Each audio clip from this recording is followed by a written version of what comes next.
Bismillahirrahmanirrahim. Assalamualaikum warahmatullahi wabarakatuh. Perkenalkan, nama saya Rahmawati dengan NIM 2008187 dari kelas 1A Prodi Teknik Komputer UPI Kampus Cibiru. Di sini saya akan mempresentasikan esai yang telah saya tulis yang berjudul Kurang Efektifnya Pembelajaran Jarak Jauh di Indonesia. Peta konsep, apa itu PJJ, dasar hukum pelaksanaan PJJ, faktor-faktor penghambat PJJ, dan kesimpulan. Oke, yang pertama, apa itu PJJ? Menurut Simon Medgley, PJJ atau pembelajaran jarak jauh adalah cara belajar jarak jauh tanpa harus melakukan kontak langsung dengan guru di kelas. Sedangkan menurut Wikipedia, PJJ adalah pendidikan formal berbasis lembaga yang peserta didik dan instrukturnya berada di lokasi terpisah sehingga memerlukan sistem telekomunikasi interaktif untuk menghubungkan keduanya dan berbagai sumber daya yang ada di dalamnya. Tujuan dari PJJ ini adalah untuk mencegah penularan COVID-19 yang semakin merajalela. Seperti yang diketahui bahwasanya media pembelajaran PJJ itu cukup banyak ya. Namun yang di sini yang saya sebutkan ada beberapa yang biasanya umum digunakan gitu. Seperti Zoom Meeting, Google Meet, Quizzes, Edmodo, Google Classroom, portal sekolah atau perguruan tinggi masing-masing, dan sebagainya. Yang kedua, dasar hukum pelaksanaan PJJ. Nah, ada dua dasar.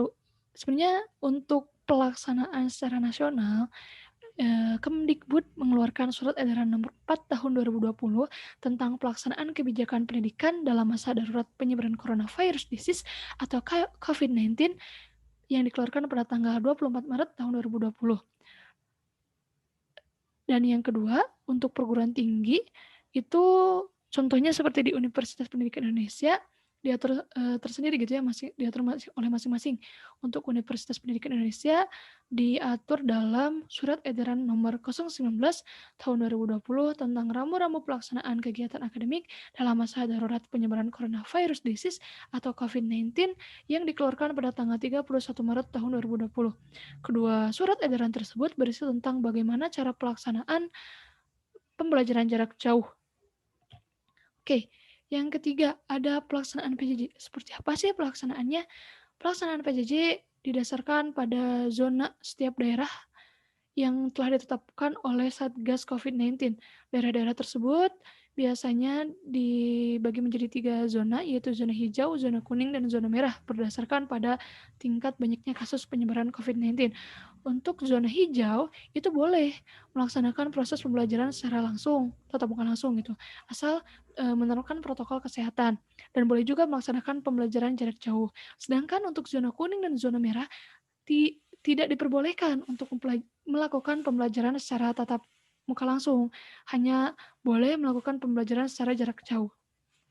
Oke, yang keempat ada faktor-faktor penghambat PJJ. Ada apa sih faktor-faktor penghambatnya? Ada 3. Yang pertama, lingkungan belajar yang belum memadai, media pembelajaran yang kurang menunjang, dan kualitas jaringan internet di setiap daerah yang berbeda-beda. Nah ini, lingkungan belajar yang belum memadai. Yang pertama ada kondisi rumah yang kurang kondusif. Jadi seperti yang diketahui ya bahwasanya kondisi rumah itu berbeda dengan kondisi di kelas pada umumnya yang mana lebih kondusif gitu daripada di rumah yang mungkin banyaknya orang-orang yang lalu lalang atau banyaknya suara gangguan yang berisik, letak rumah yang berdekatan dengan sumber suara yang berisik dan sebagainya. Dan yang kedua ada latar belakang pendidikan orang tua yang berbeda-beda. Seperti diketahui bahwa sejatinya orang tua itu mempunyai tugas gitu untuk bisa membimbing anak-anaknya belajar. Namun ketidakmerataan latar belakang pendidikan orang tua setiap murid menjadi penyebabnya. Karena bisa jadi setiap murid itu menanyakan kepada orang tuanya, namun orang tuanya tidak tahu. Survei membuktikan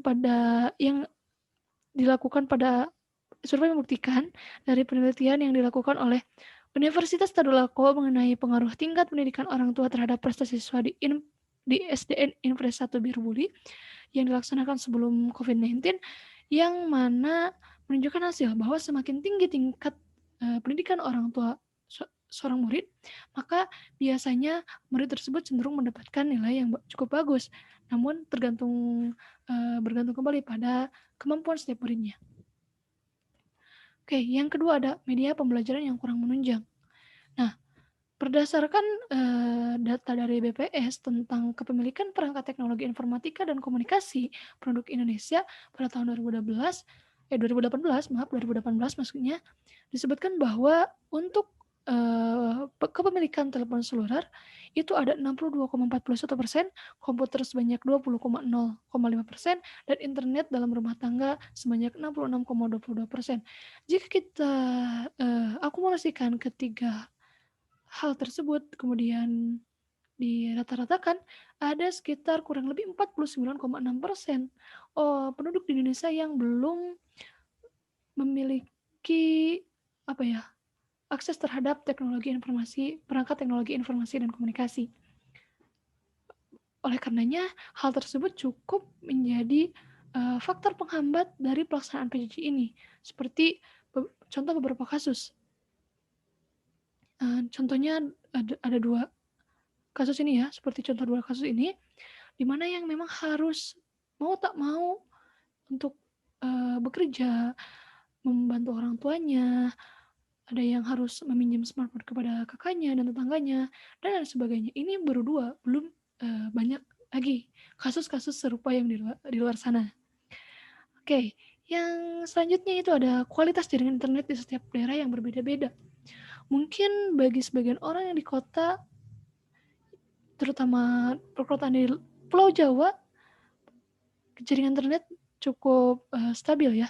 Namun bagi daerah 3T, tertinggal, terdepan, dan terluar, mereka harus berjuang lebih, mulai dari, eee, pergi ke atas bukit, belajar di pinggir jalan, memanjat pohon, dan pergi ke tempat lainnya agar bisa, mendapatkan sinyal yang mendukung untuk melaksanakan pembelajaran jarak jauh ini. Seperti contoh kasus di bawah ini. Ini hanya 2 contoh dari beberapa kasus di luar sana yang cukup banyak.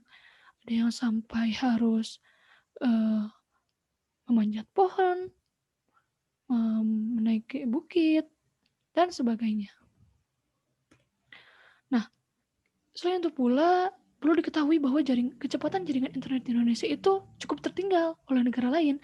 Memang, jaringan, internet di Indonesia dengan kecepatan 9,59 Mbps sampai dengan 23,84 Mbps cukup untuk melaksanakan PJJ. Namun kenyataannya, negara-negara di luar sana sudah menerapkan jaringan internet 5G yang mana kualitasnya 30 sampai 50 kali lebih cepat daripada 4G. Dan hal tersebut bisa membuat proses pembelajaran jarak jauh menjadi lebih efektif, lebih cepat dalam mengakses setiap materi, lebih cepat, lebih efektif gitu ya, seperti itu. Nah, selanjutnya dalam permasalahan, eee, kualitas jaringan internet dan kuota pendidikan. Dan ini, seperti yang telah diketahui bahwasanya pemerintah, khususnya Kemdikbud, telah memberikan subsidi kuota pendidikan kepada para pelajar dan pengajar, yaitu yang pertama sebanyak 20 GB bagi peserta didik jenjang PAUD, 35 GB untuk peserta didik jenjang pendidikan dasar dan menengah, 42 GB bagi pendidik jenjang PAUD dan pendidikan dasar dan menengah, dan 50 GB bagi dosen dan mahasiswa. Nah, contoh dari kasus tidak meratanya penyaluran subsidi kuota pendidikan itu seperti yang pernah kita ketahui bahwasanya pada tanggal 11 September tahun 2020, mahasiswa Poltekkes Indonesia melaksanakan protes kepada, pemerintah melalui, media sosial Twitter. Di sana, protesnya itu berisi tentang ketidakadilan yang dilakukan oleh ketidakadilan yang dirasakan oleh mahasiswa Poltekkes, di mana tidak mendapatkan subsidi kuota pendidikan dari, pemerintah. Yang mana kan perlu diketahui bahwa Poltekkes itu ada di bawah naungan, Kemenkes, berbeda dengan perguruan tinggi atau perguruan tinggi swasta yang di bawah Kementerian Pendidikan yang di mana mendapatkan subsidi kuota pendidikan. Nah, kesimpulannya dapat diketahui bahwa PJJ ini kurang efektif ya. Jadi sebagai mahasiswa atau sebagai pelajar, kita harusnya, tidak menyerah, tidak malas, dan bisa terus berusaha, terus berjuang agar PJJ ini berjalan lebih efektif.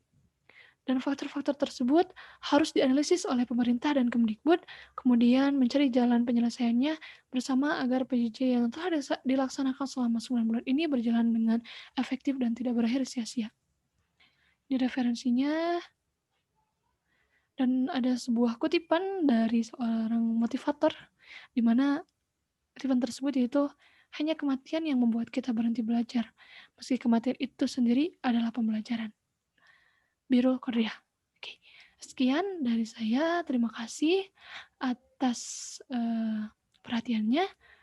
Sampai jumpa di lain kesempatan. Wassalamualaikum warahmatullahi wabarakatuh.